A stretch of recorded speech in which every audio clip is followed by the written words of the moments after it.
shadows where the whispers dwell, echoes of the broken lost souls tell. Voices haunt the night, cold and still, tales of pain in silence they spill. Through the walls, through the floor they call. From the darkness, a sorrowful ball. Each note a tear, each chord a fall. In the silence, the cries and throes. In the deep of midnight, when the world is still, whispers of despair in the air they thrill. Echoes of the dead, in the dark they dwell, haunting me with their sorrow and hell.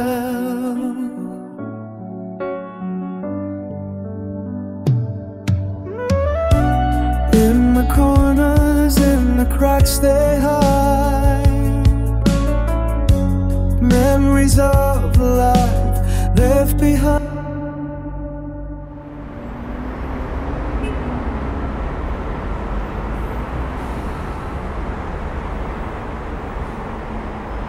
(35세) 크리스탈 도지어는 7자녀의 어머니였습니다. 어렸을 때부터 책임감이 있던 그녀는 혼자서 아이들을 성심껏 키워왔죠.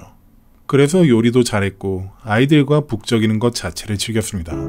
하지만 어느 날 아들 중 한 명이 병으로 세상을 떠나버리는 비극이 찾아왔습니다. 그래서 그녀는 그 슬픔을 잊기 위해 코카인에 손을 대기 시작했고, 마약 중독은 그녀의 삶을 집어삼켰습니다. 하지만 아이들은 여전히 엄마를 예전처럼 똑같이 사랑하였고, 그중 한 아들은 해병대에 입대하여 집안의 경제적 책임을 지기 시작했습니다. 그리고 2007년 4월 17일 화요일, 오하이오주 클리블랜드 동쪽에 위치한 마운트 플레전트. 그날은 봄이었지만 12도 정도로 여전히 추운 느낌이었습니다. 그리고 이곳엔 오래되고 낡은 집들이 늘어서 있었습니다. 절반은 버려진 것처럼 깨진 창문과 벗겨진 페인트가 보였죠. 크리스탈은 한때 이곳에 있는 한 동네인 임페리얼 애비뉴에 살았습니다. 그리고 그날 저녁 오후 7시경, 크리스탈은 여기서 마약을 구하기 위해 얇은 재킷 주머니에 손을 넣고 거리를 걷고 있었습니다.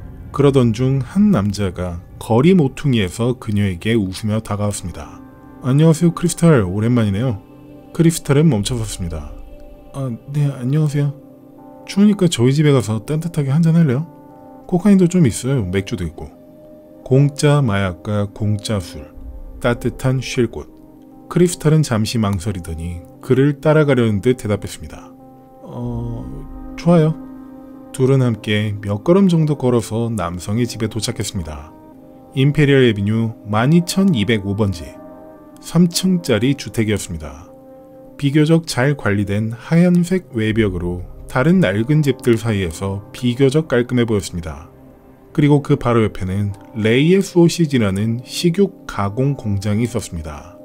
어쨌든 크리스탈은 남자와 집 안으로 들어갔고 히터가 켜져 있었기에 금방 긴장이 풀렸습니다. 앉아요, 편하게. 그 남자는 맥주와 코카인이 들어있는 작은 비닐봉지를 가져왔습니다.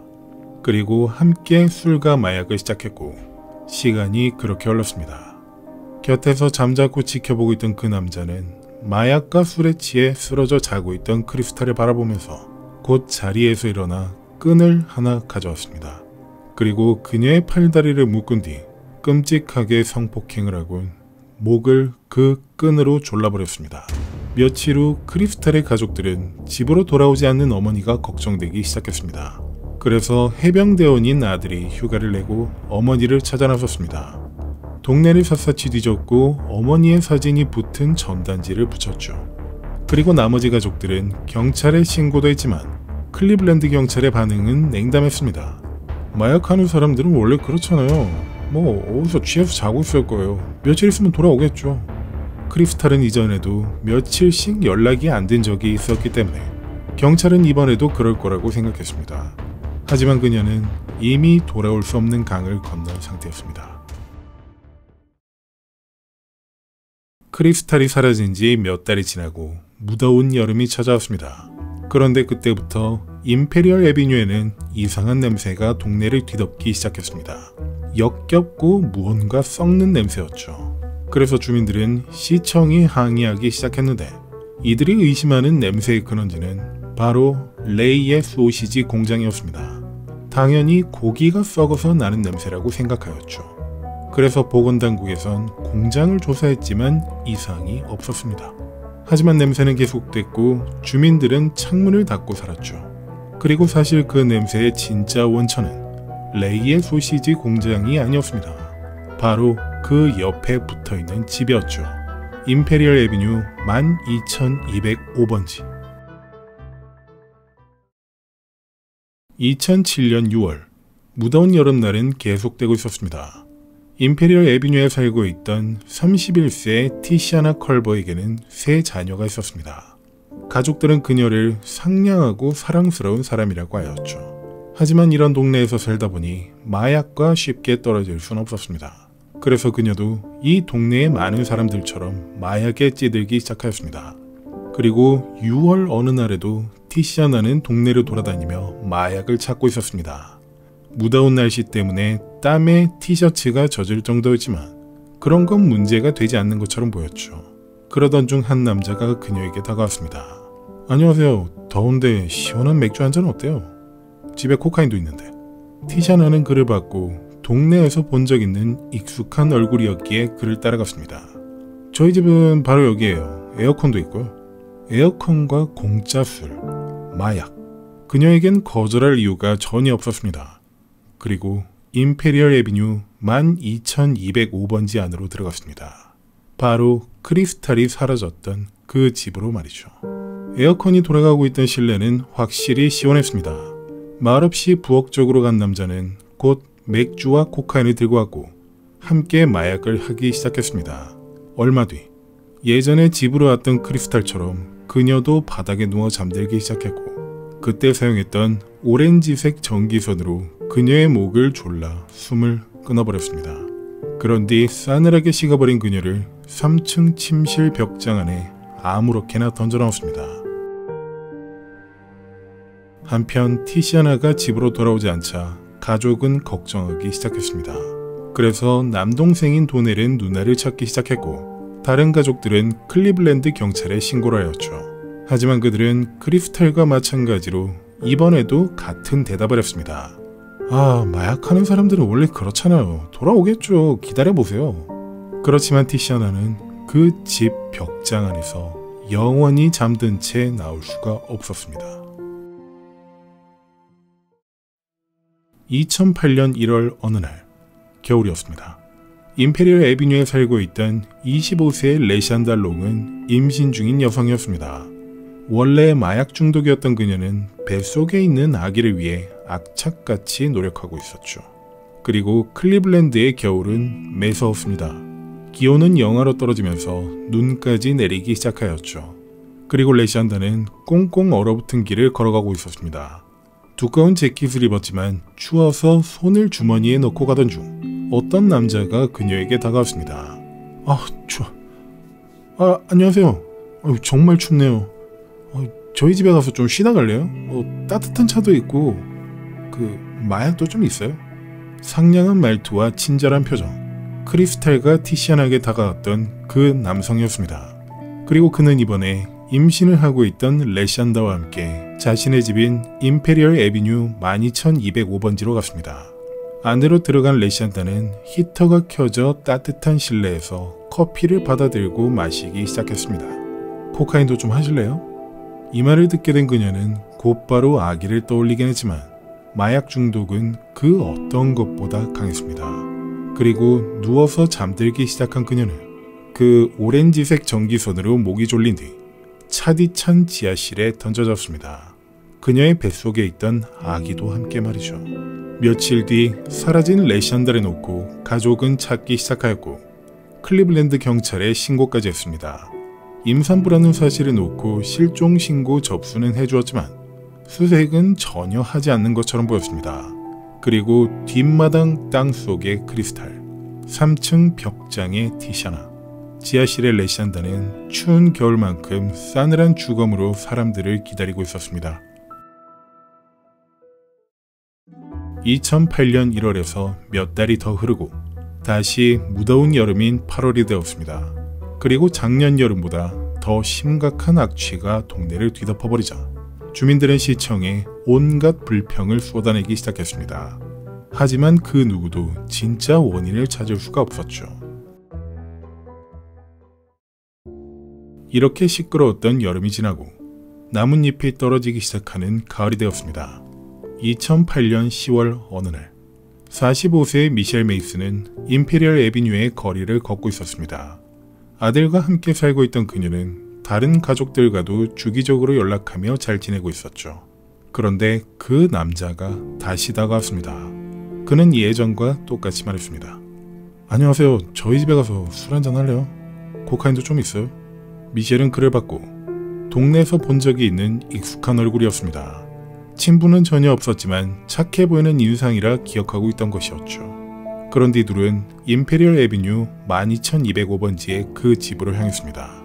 그리고 미셸도 다시는 나오지 못했죠.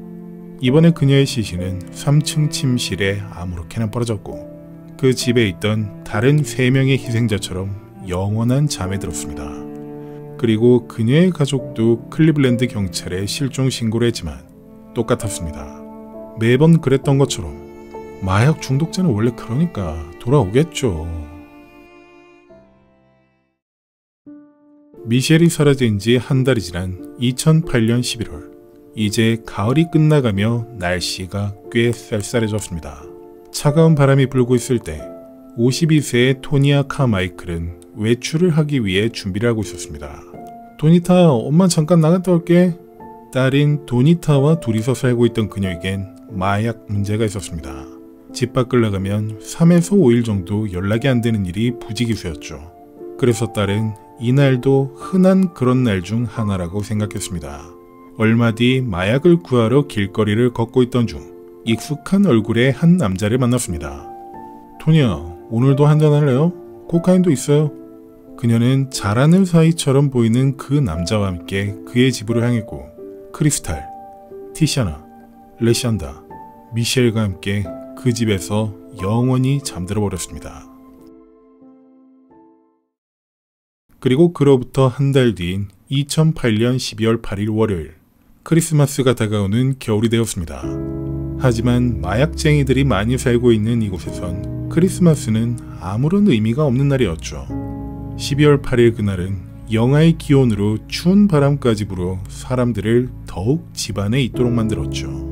그리고 임페리얼 애비뉴에 살고 있던 42세 글래디스 웨이드도 집안에서 몸을 웅크리고 추운 날씨를 견디고 있었습니다. 그녀도 임페리얼 애비뉴에 적지 않은 사람들처럼 마약 중독자였지만 최근엔 마약 중독 치료를 받고 있었죠. 살고 싶었기 때문이었습니다. 그래서 그날 그녀는 집을 나와 클리닉으로 가기 위해 길을 걸어가기 시작했습니다. 두꺼운 외투와 모자를 쓴 그녀의 입에선 입김이 하얗게 나올 정도로 추웠죠. 그런데 얼마 뒤 한 남자가 그녀에게 다가와서 친절한 말투로 말을 건네왔습니다. 안녕하세요 글래디스. 오늘 너무 춥죠? 저희 집에서 따뜻하게 한잔할까요? 코카인도 있어요. 동네 사람으로서 그 남자를 잘 알고 있던 글래디스는 순간 망설였습니다. 하지만 마약 중독과 너무 추운 날씨에 그의 제안을 받아들이고 그곳으로 갔습니다. 임페리얼 애비뉴 12205번지로 말이죠. 그리고 따뜻한 실내로 들어간 그녀는 외투를 벗고 맥주와 코카인을 시작했습니다. 얼마 뒤 몸이 나른해지고 정신이 몽롱해지기 시작하자 그 남자는 갑자기 돌변했습니다.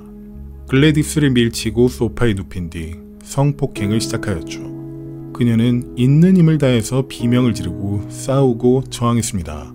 놀란 그 남자는 손으로 목을 조르기 시작했고 눈앞이 점점 어두워진 그녀는 의식을 잃고 말았습니다. 그리고 얼마 후 그녀는 다시 깨어났을 때 자신이 벌거벗은 상태로 바닥에 누워있다는 걸 알았습니다. 그런데 그 남자는 집안 어디에도 보이지 않았죠. 그래서 어떻게 된 일인지 파악할 겨를도 없이 얼른 옷을 주워 입고 문 밖으로 뛰쳐나갔습니다. 얼마 뒤 병원에 도착한 그녀는 자신이 성폭행을 당했다고 이야기했고 간호사는 곧바로 클리블랜드 경찰에 신고를 했습니다. 그리고 잠시 후 도착한 성범죄 전담반 조지아 후세인 형사. 글래디스는 그녀에게 임페리얼 애비뉴 12205번지에 사는 그 남자가 자신을 성폭행했다고 모두 진술했습니다. 그래서 조지아를 포함한 형사들은 곧바로 그 동네로 달려갔고 길거리에 있던 그 남자를 체포하였습니다. 그리고는 경찰국에서 간단한 진술 조사를 시작하였죠. 하지만 그는 모든 혐의에 대해 모두 부정하였고 형사들은 그의 말을 믿지 않았습니다. 그래서 임페리얼 애비뉴 12205번지로 데려가서 함께 현장을 살펴보기로 했습니다. 글래디스가 탈출한 그날 밤, 형사들은 그 집안에 들어갔습니다. 먼저 1층을 둘러봤지만 지저분한 것을 제외하곤 특별한 게 없어 보였습니다. 2층에서 침실을 확인했을 때도 마찬가지였습니다. 그리고 3층으로 올라가고 있을 때 역겹고 이상한 냄새가 난다는 것을 느꼈습니다. 조지아 형사가 그 남자에게 묻자 식사를 하고 잘 치우지 않아서 그래요. 뭐가 썩고 있는 것 같더라고요. 조지아 형사는 집 전체가 지저분하다는 걸 눈으로 직접 봤기에 그의 말이 어느 정도 이해가 간다는 듯 고개를 끄덕였습니다. 그런데 계단과 벽에 묻어있던 혈흔도 눈에 들어왔습니다. 하지만 조지아 형사는 그가 현재 여러 건의 폭행 혐의로 조사를 받고 있다는 사실을 알고 있었기 때문에 크게 신경 쓰지 않고 넘어갔습니다. 게다가 이들에겐 영장이 없었기 때문에 집 전체를 뒤져볼 수도 없는 노릇이었죠. 이렇게 짧게 집을 둘러본 조지아와 다른 형사들은 그를 성폭행 혐의로 기소 신청서를 냈지만 검찰에선 피해자인 글래디스가 마약 중독자라서 신뢰할 수가 없는 증인이라고 판단하였습니다. 즉 기소를 거부하였다는 말이었습니다. 그래서 그 남자는 곧바로 자유의 몸이 되어 그 집으로 다시 돌아갔습니다. 크리스탈, 티샤나, 레샨다, 미셸, 토니아의 시신이 있는 그 집으로 말이죠. 만약 조지아 형사가 수색영장을 받아서 집 전체를 수색했다면, 만약 3층 침실의 벽장을 열어봤다면, 만약 지하실로 내려갔다면 곧바로 시신들을 발견했을 것입니다. 그리고 이 시각 이후에 모든 피해자들은 살 수 있었을 겁니다. 어느덧 한 달이라는 시간은 훌쩍 흐르고 2009년의 새해가 밝았습니다. 거리는 여전히 얼어붙어 있었고 바람이 살을 애는 듯 차갑게 불었죠. 하지만 임페리얼 애비뉴에는 이런 추위 따위 상관없다는 듯 여전히 마약 중독자들이 돌아다니고 있었습니다. 그중 한 명은 44세의 킴 이베트 스미스였습니다.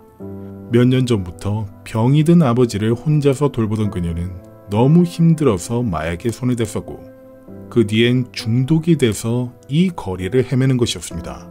그러던 중 먹잇감을 발견한 하이에나처럼 한 남자가 다가왔습니다. 안녕하세요. 정말 춥네요. 근데 저희 집에서 따뜻하게 한잔 할래요? 약도 있는데. 이곳을 자주 누볐던 킴은 그가 누구인지 알고 있었습니다. 너무 추웠던 차에 공짜 술과 약까지 할 수 있다는 기대감에 그의 제안을 받아들였죠. 그리고 그 남자는 항상 그래왔던 것처럼 자연스럽게 임페리얼 애비뉴 12205번지로 킴을 데려갔습니다. 그 후 킴도 다시는 세상으로 나올 수 없었습니다. 3층에 아무렇게나 버려진 그녀의 시신은 먼저 희생된 사람들과 함께 그 집에 갇혀버렸습니다. 한편 딸이 마약 중독자인 건 알지만 자신의 병간호를 꾸준히 해오던 킴의 아버지는 며칠이 지나도 딸이 오지 않자 경찰에 실종 신고를 했습니다. 2009년 들어서 클리블랜드 경찰국으로 들어온 첫 신고였죠. 하지만 그들의 반응은 새해가 되어서도 바뀌지 않았습니다. 마약 중독자니까 곧 돌아오겠죠. 2009년 4월, 다시 추운 겨울이 지나고 꽃들이 피기 시작할 정도로 날씨가 따뜻해지기 시작했습니다. 그리고 43세의 낸시 콥스는 봄날에 맞는 가벼운 재킷을 입고 거리를 돌아다니고 있었습니다. 마약을 구하기 위해서였죠. 한편 몇 년째 성폭행과 살인을 즐겨온 하이에나 같은 그 남자는 또 다시 먹잇감을 찾아다니고 있었습니다. 그래서 둘이 만난 건 어떻게 보면 필연이었죠. 마약을 미끼로 한 납치 뒤 범행. 곧 그 남자의 집으로 간 낸시도 똑같은 범행을 당하고 살해당했으며 쓰레기 봉지에 쌓여서 지하실에 버려졌습니다. 그리고 약 보름 뒤 그 남자는 이제 자만에 빠진 것처럼 보였습니다. 벌써부터 대상을 물색하기 시작하였고 그의 눈에 들어온 먹잇감은 길거리를 배회하는 약쟁이가 아닌 길 건너편에 사는 이웃이었습니다. 그녀는 43세의 탄자 도스라는 여성이었죠. 탄자, 맥주 마시러 우리 집에 와요. 농구 보면서 약도 좀 하죠. 평소에도 몇 번씩 함께 술을 마신 적이 있었기에 탄자는 그의 집 초대를 이상하게 생각하지 않았습니다. 그래서 그의 집에서 편안한 분위기로 그것들을 즐기기 시작했죠. 그런데 그 남자는 갑자기 탄자의 목을 움켜쥐고 침대 쪽으로 밀어붙였습니다. 그곳에 눕힌 뒤 목을 조르기 시작하던 그는 무표정하게 눈을 똑바로 쳐다보며 이렇게 속삭였습니다. 넌 그냥 거리에서 죽은 또 다른 약쟁이년이 될 수도 있어. 아무도 신경 쓰지 않을 거라고. 탄자는 여기서 죽겠다는 공포에 질려서 눈물을 흘렸습니다. 그리고 그 남자가 또 이렇게 말했습니다. 살고 싶으면 바닥을 3번 두드려봐. 그래서 탄자는 바닥을 두드렸습니다. 탁, 탁, 탁. 그러자 그 남자는 목을 조르고 있던 손을 풀고 옷을 벗으라고 명령했습니다. 화장실에 가서 씻고 오겠다고 한 그녀는 거기서 두려움에 온몸이 떨렸고 돌아왔을 때 그 남자는 벌거벗고 침대에 누워 있었죠. 그런데 그는 탄자를 건드리지 않았습니다. 그리고 탄자는 태아 자세로 웅크리고 울다가 잠에 들었습니다. 다음날 아침, 남자는 아무 일도 없었던 것처럼 행동했습니다. 아침 인사를 건넬 정도로 말이죠. 잘 잤어? 지금이 아니면 기회가 없을 거라 생각한 탄자는 거짓말을 지어냈습니다. 손녀가 병원에 입원해서 가봐야 한다고 말이죠. 솔직히 이게 먹힐 거라 생각은 안 했지만 그 남자는 순순히 보내주었습니다. 그리고는 곧장 경찰국이 아닌 집으로 달려가서 가장 안쪽 방구석에 숨었습니다. 어차피 경찰에게 말해도 믿지 않을 테고 살아남았다는 것 하나만으로도 너무 다행이라고 느껴졌으니까요. 하지만 죽음에 대한 공포는 잊을 수가 없었습니다. 태어나서 처음 맡아봤던 역겨운 그 집의 냄새까지도 말이죠. 그리고 일주일 후 그 남자의 범행 시계는 더 빠른 속도로 초기화되기 시작했습니다. 이웃집 여자도 범행했지만 걸리지 않자 더 이상 거리낄 게 없다는 의미였죠. 한편 미용사로 지내고 있던 47세의 아멜다 헌터는 새 아이의 어머니로 따뜻한 날을 맞아 집 밖으로 나왔습니다. 그녀도 평소에 마약 문제가 있던 사람이었기 때문에 약을 구하러 나온 것처럼 보였죠. 그리고 그 남자의 레이더에 들어오는 건 시간 문제였습니다. 상냥한 말투로 건네는 공짜 술과 공짜 마약. 아멜다는 거부할 이유가 없었고 그의 집으로 갔습니다. 그리고 그녀가 약에 취하자 그는 이웃인 탄자를 살해하지 못했던 것이 후회라도 된 것인지 성폭행도 하지 않고 곧바로 목을 졸라 죽여버립니다. 그리고는 3층에 아무렇게나 버려놓았죠. 이젠 딱히 숨길 필요성도 느끼지 못하는 것처럼 보였습니다. 살인과 성폭행을 저지르더라도 그 누구 하나 자신에게 뭐라는 사람이 없었으니까요. 임페리얼 애비뉴는 자신의 왕국이나 마찬가지였습니다. 그리고 그로부터 약 한 달이 지나자 또다시 무더운 여름이 시작되는 것처럼 느껴졌습니다. 임페리얼 애비뉴를 뒤덮는 죽음의 냄새도 다시 모습을 드러냈죠. 하지만 그 남자는 멈출 생각이 없어 보였습니다.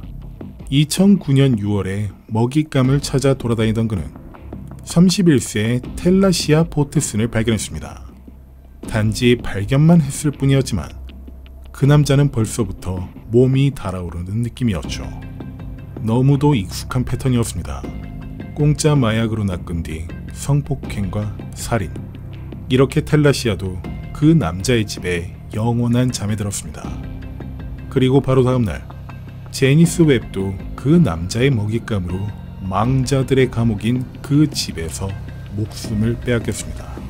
이렇게 짧은 기간 동안 많은 먹잇감을 취한 그 남자는 이제 욕망이 충족된 듯 잠시 쉬는 것처럼 보였습니다. 하지만 그건 3개월 동안만이었습니다. 2009년 9월, 제법 선선해진 날씨가 되었고 6자녀의 어머니인 38세의 다이앤 터너는 마약을 구하기 위해 임페리얼 애비뉴를 돌아다니고 있었습니다. 마약 때문에 모든 아이를 정부에 빼앗기고 그 고통을 이겨내기 위해 또 다시 마약을 찾고 있는 중이었죠. 마약은 그녀에게 삶의 시작과 끝인 것처럼 보였습니다. 그 남자에게 다이앤은 매우 좋은 먹잇감이었습니다. 그리고 그의 집으로 함께 간 그녀도 성폭행 후 살해당해버렸죠. 이번에 생긴 시신은 지하실에 아무렇게나 버려졌습니다. 그리고 약 보름 뒤, 그 남자는 한 블럭 떨어진 곳에 사는 지인인 37세의 라툰드라 빌럽스를 집으로 초대하였습니다. 맥주 한잔하러 오라고 말이죠. 그렇게 집으로 돌아온 그녀는 익숙한 듯 소파에 앉아 맥주를 마시기 시작했습니다. 동네에 이상한 소문이 돌던데요. 당신이 여자들을 공격한다는 소문이요. 그런 말을 하고 다니는 사람들한테 당신이 그럴 리가 없다고 해주긴 했는데 그게 정말이에요? 그러자 그 남자는 대답 대신 주먹을 쥐고 그녀를 심각하게 두들겨 패기 시작했고 끝내 기절하자 2번이나 성폭행하였습니다. 그리고 오렌지색 전기선을 가져와서 그녀의 목에 감고 세게 조이기 시작했습니다. 라툰드라는 의식이 흐려졌고 끝내 기절해버렸습니다. 그제서야 그 남자는 흥분을 가라앉힌 듯 소파에 앉아서 맥주를 마시기 시작했죠. 그런데 잠시 후 라툰드라가 깨어났습니다. 그녀가 죽은 줄만 알았던 그 남자는 깜짝 놀랐지만 곧 침착하게 이렇게 말했습니다. 이번엔 진짜 죽일 거야. 그러자 라툰드라는 이미 죽일 목적으로 자신에게 그런 짓을 했다는 것을 알고는 빌면서 이렇게 얘기했습니다.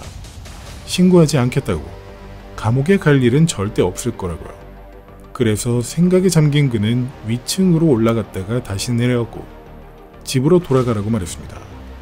겁에 질리고 멍들고 온몸에 성한 곳이 없던 그녀는 곧바로 집으로 돌아가서 글래디스가 그랬던 것처럼 깊숙한 곳에 몸을 숨겼습니다. 하지만 며칠 뒤 경찰에 익명으로 신고를 접수하였습니다. 임페리얼 애비뉴 12205번지에 사는 남자가 자신을 때리고 성폭행하고 죽이려고 전기선으로 목을 졸랐다고 말이죠. 마약 중독자인 그녀의 말을 제대로 믿어줄지 미지수였기 때문에 그녀가 생각해낸 최선의 방법이었습니다. 한편 그 남자는 이런 일이 벌어질 거라 생각도 하지 못하고 또다시 먹잇감을 찾아 나섰습니다. 2009년 10월 20일, 션 모리스라는 여성은 몸을 팔아서 마약을 구하기 위해 임페리얼 애비뉴를 거닐고 있었습니다. 그리고 그는 여느 때처럼 자연스럽게 그녀를 데리고 집으로 갔죠. 처음엔 모든 게 평범해 보였습니다. 술을 마시고 마약을 하고. 그런데 갑자기 돌변한 그 남자는 옷을 벗고 엎드리라며 소리를 쳤고 오랫동안 몸을 팔아왔던 그녀의 생존 본능이 알렸습니다. 지금은 위험한 때라고 말이죠. 그래서 있는 힘껏 창밖으로 비명을 질렀고 깜짝 놀란 그는 이웃들이 들을까봐 창문을 닫으려 했습니다. 그렇지만 시온도 이때를 놓치지 않고 그를 밀친 뒤 창밖으로 뛰어내렸습니다. 그곳은 2층이었고 벌거벗은 여자가 2층에서 떨어져 피를 흘리며 비명을 지르는 것을 본 많은 사람들은 거리로 와글와글 몰려들었습니다. 그리고 사람들을 향해 저 집에 있던 남자가 자신을 죽이려 했다고 소리쳤죠. 곧 현관문으로 따라 나온 그 남자는 당황한 듯 이렇게 말했습니다. 아니에요. 저 여자가 우리 집을 털려고 해서 제가 벌을 주고 있던 거예요. 그런데 멀리서 구급차 사이렌 소리가 들려왔습니다. 이웃들이 이미 911에 신고를 한 것이었죠. 그리고 구급차가 온다는 건 경찰도 곧 온다는 말이었습니다. 그래서 일단 그는 구급대원에게 함께 마약을 하다가 사고로 떨어진 것일 뿐이라며 둘러댔습니다. 그리고 어디론가 재빨리 달아나 버렸고 곧 도착한 경찰은 그를 찾았지만 어디로 갔는지 아는 사람은 아무도 없었습니다. 한편 이렇게 병원에 실려간 시온은 다음날 병원에서 깨어났습니다. 그리고 이 소식을 듣고 찾아온 경찰에게 단지 교통사고였을 뿐이라는 얘기를 들려줬습니다. 하지만 이미 이웃들의 증언을 모두 들어봤던 경찰은 믿지 않았고 계속 추궁하자 이렇게 얘기했습니다. 그 남자가 옷을 벗기고 성폭행하려고 해서 창문에서 뛰어내렸다고 말이죠. 그리고 2009년 10월 28일 존이 그 집에서 탈출한 지 약 일주일이 지났을 때였습니다. 경찰은 익명으로 신고를 해왔었던 라툰드라의 진술, 존의 진술을 바탕으로 성폭행 및 폭행 혐의로 그 남자의 체포영장을 발부받았습니다. 게다가 그의 집 수색영장까지 받아내었죠. 그는 바로 앤서니 소웰, 그 임페리얼 12205번지의 세입자였습니다. 다음날 밤이 되었을 때 클리블랜드 경찰 특공대는 수색과 체포영장을 집행하기 위해 그 집에 도착하였습니다. 문을 두들겼지만 아무런 대답이 들려오지 않았고 곧 문을 부수고 안으로 들어갔습니다. 그러자 집안에서 풍겨져 나오는 썩은 내는 상상을 초월하였고 1층에서 3층까지 모두 훑었습니다. 그리고 3층 작은 방 안에선 두 구의 시신이 아무렇게나 누워서 부패하고 있는 상태였죠. 그래서 경찰은 이 집 전체를 범죄 현장으로 판단하고 봉쇄하였고 검시관과 시체 탐지견이 출동하였습니다. 그리고 다음날 본격적인 수색이 시작되었습니다. 이번에는 지하실도 함께 확인했는데 거기엔 거대한 흙더미가 있었습니다. 파보니 시신 한 구가 나오고 곧이어 3층에선 두 구가 더 발견되었습니다. 한 구는 검은 비닐봉지 안에 있었고 나머지 한 구는 기어 들어가는 공간에 흙으로 아무렇게나 덮여 있었죠. 이것으로 사망자 숫자는 5명으로 집계되었습니다. 그리고 다음날 소엘을 찾고 있던 클리블랜드 경찰은 집에서 1.6km 떨어진 곳에서 체포하는 데 성공하였습니다. 하지만 이렇게 그를 체포한 것으로 마냥 기뻐할 수는 없었습니다. 그의 집을 계속해서 수색하고 있던 병력은 추가 시신을 계속 발굴해내고 있었기 때문이었죠. 뒷마당에선 3구의 시신이 더 나왔고 2명의 각기 다른 사람의 시신 일부도 발견되었습니다. 그리고 지하실에 있던 양동이 안에선 종이봉투로 싼 두개골이 나왔죠.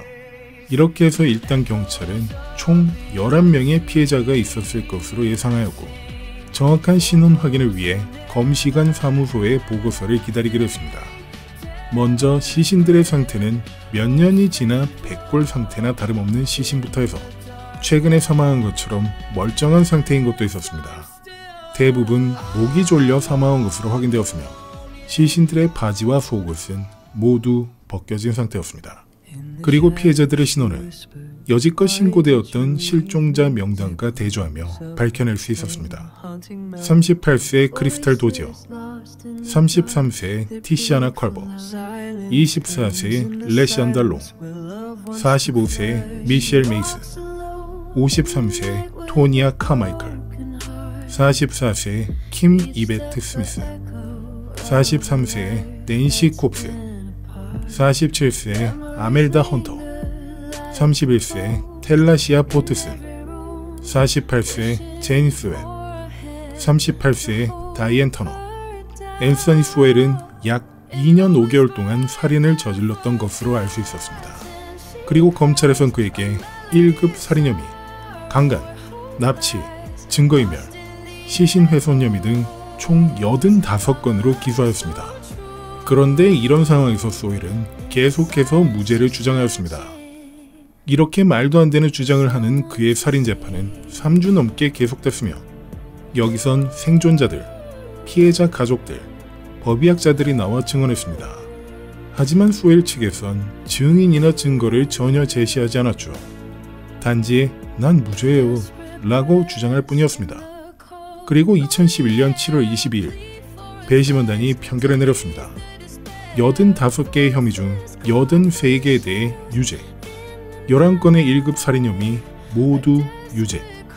이어서 뉘우치는 모습을 전혀 보이지 않는 소웰에게 검찰은 사형을 구형하였습니다. 배심원단도 검찰의 사형 의견에 찬성하였고 판사도 그에게 사형을 선고하였습니다. 그래서 소웰은 사형수 감방에 수감된 뒤 여러 차례 항소하였지만 모두 기각됐습니다. 그리고 그로부터 10년 뒤인 2021년 1월 21일 암에 걸린 그는 제대로 된 치료를 받지 못해서 상태가 급격하게 악화되었고 약 보름 뒤인 2월 8일에 61세의 나이로 사망하였습니다.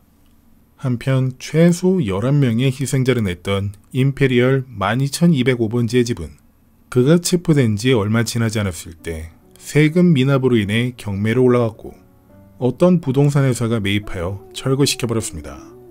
그리고 그가 사망한 지 얼마 지나지 않았을 때 그 자리엔 11명의 천사의 정원이라는 기념물이 세워졌습니다.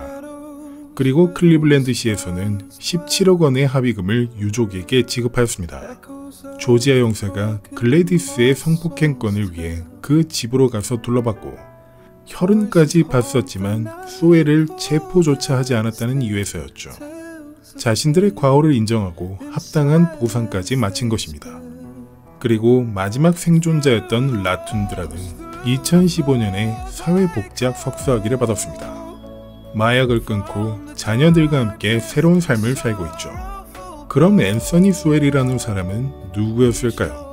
1959년 8월 19일 동부 클리블랜드에서 태어난 그의 어린 시절은 말 그대로 비참했습니다. 마약과 알코올 중독자였던 아버지에게 맞으면서 자랐죠. 그리고 19살이 되었을 때 해병대에 입대하여 7년간 전기기술병으로 복무하였습니다. 그리고 제대를 한 지 4년이 지난 1989년에 21세 여성을 성폭행한 혐의로 유죄 판결까지 받은 적이 있었습니다. 그래서 15년형을 선고받았죠. 하지만 모범수로 인정되어 2005년에 만기 출소하였을 때 별도의 보호관찰이나 전자발찌 등을 차지는 않았습니다. 다만 그는 상급 성범죄자로 분류되었는데 이건 가장 높은 등급으로서 재범 위험이 매우 높다는 의미이기도 했습니다. 이렇게 보면 이 끔찍한 연쇄살인은 예고된 것이나 마찬가지였죠. 이렇게 출소한 그는 계모 소유의 임페리얼 12205번지로 와서 살기 시작했습니다. 거기는 쭉 보셔서 아시겠지만 주민 3명 중 1명이 식량 배급권에 의존하는 빈민가였습니다. 그러다 보니 마약은 이들에게 천국을 경험시켜주는 일종의 놀이공원 티켓 같은 것이었죠. 이런 곳에서 사람들을 유심히 관찰한 소엘은 마약만 있다면 중독자들에게 어떤 짓이든 할 수 있겠다는 결론이 났습니다.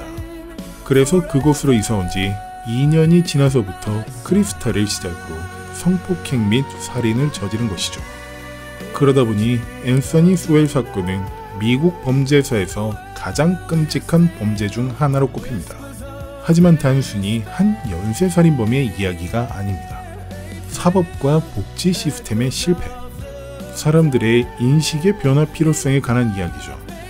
당시에는 마약 중독자, 노숙자, 성매매 종사자, 그중 특히 흑인 여성은 아무도 신경 쓰지 않았습니다. 경찰도 그들을 심각하게 받아들이지 않았고 소엘은 냉혹하게 그 맹점을 깊이 파고들어 이용한 것이죠. 2008년 12월에 글래디스의 신고로 그를 체포하였다면 이후 발생한 6명의 희생자는 나오지 않았을 겁니다. 이것이 앤서니 소엘이 우리에게 남긴 가장 중요한 메시지입니다. 오늘도 함께 해주신 구독자 여러분과 애청자 여러분께 감사드립니다. 다음에도 흥미로운 사건과 함께 찾아뵙도록 하겠습니다. 그리고 가능하시다면 하이프를 눌러서 점수를 주시면 감사드리겠습니다. 저는 쇼킹TV 통순이었습니다. 감사합니다.